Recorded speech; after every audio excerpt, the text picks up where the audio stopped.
It's my fiance. Okay, so we are going to do some toasts real quick. I want to thank everyone for making this red and being here.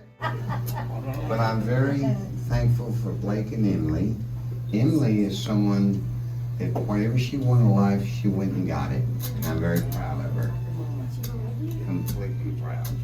Now Blake, I remember from childhood on, and I'm trying not to be emotional, he's just been an amazing young man. So anyway, but my mom and dad, I talked to my mom a little bit about it, and she said, you know, it's just, marriage is like a box. You know, it's empty when you get married, and to a point, and then, you know, you bring everything that you brought to the relationship, and then you have to fill that box, and each have to fill it. The husband has to fill it, and the wife has to fill it, and they both have to contribute. That's very important. That's the most important part of it. One can't contribute more than the other. Sometimes they will at certain times. The wife will contribute more. Sometimes the husband will contribute more within certain times. Anyway, there's so many attributes of that box that's so important to marriage, and you always have to fill it, and you always have to work on it. What I spent yesterday with Blake and Emmy, the most time I've ever spent with them, we went to Italy for Avery's wedding, and I got to watch their relationship. And the one thing I can say is they not only love each other, they like each other. And that's really important in a marriage. So I met him on FaceTime. I knew almost instantly that he was perfect for Emmy. He was goofy, and honestly, you're a lot like me, talked a lot, had a good personality, that was weird. He got that from his dad.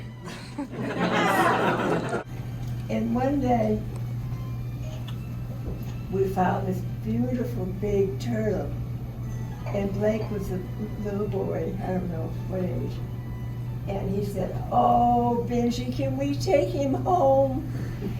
And I said, "No, honey, we really can't, because he wouldn't be happy." And so anyway, we didn't bring Ernie home. But I'm so glad that instead of Ernie, Blake has brought Emmy home.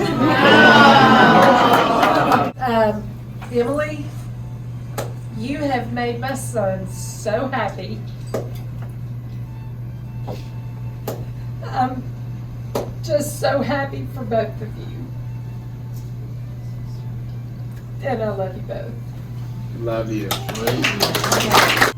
And our pastor over here, Wayne, very sweet guy, but he's got the most perfect wife.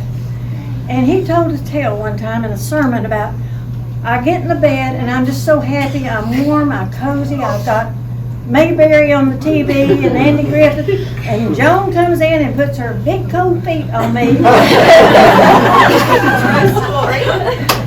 I had just finished with a divorce, and I told him, I said, "Now, Wayne, you quit complaining about Joan's feet, because you can be replaced by an electric blanket and a nurse." But also, the Bible says, love is kind and love is patient. And that's what it takes to make a good marriage. Right, amen. Different types of movies, but I think his favorite thing to watch must have been Sesame Street. I don't know if you guys know this, but Sesame Street sounds crazy, right?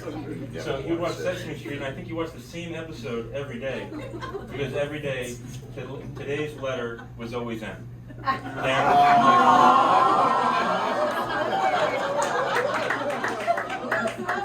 And he was always talking about you. And this guy loves you very much, and he's going to make you very happy, because in life, especially in marriage, I think laughter is key.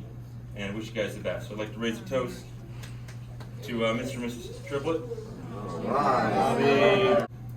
Obviously, you know, I've known Em my whole life and most of her life, and so I like to think I know her better than most people, and you know, I know how special she is, and how much she's worth and how much she deserves to get out of this life. And so my dad, I'm glad he went before me.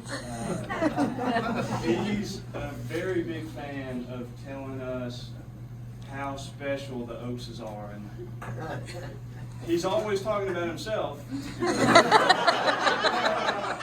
I know that that applies to Emily as well. And, over the years, I've seen boys come around, and I always make a point to get to know them and check them out and make sure that they measure up and that they're good enough for my sister. And they never are.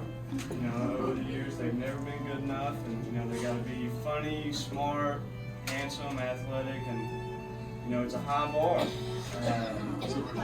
that they're never able to meet up to. And finally, Emily brings Blake around, and he's smart, he's driven, handsome. I mean, look at him. We've got to work on his basketball skills before the kids come around. Definitely. I'll tell a short story about Blake, and I'll finish up. So my whole life, my family, we've drank Coke products. And Blake, as you know, is a Pepsi man. So we start coming around and we're bringing the Coke products and drinking them, and finally Blake stands up. He stands up to my family, he stands up to the in-laws, and he says, "No more. No more Coke products. Good job. It's only Pepsi products when you come over to my house." And, to you that might seem like a small gesture, but that meant a lot to me. It showed he's a loyal man, he's loyal to his brand, he's loyal to his team, and he's willing to stand up to anyone else that's on the other side. And as someone who cares very deeply about his sister and only wants the best for her, that that meant the world. Not any of the other qualities that I was worried about, and the fact that he was going to stand up for her, that meant more than anything else. And so I say all that to say, there's not very many that are as naturally talented and gifted as you, and I'm glad that you finally found your match. And Blake, we're so happy to have you be a part of our family and be here to celebrate. And so a toast to them and this weekend and bringing our families together. Amen.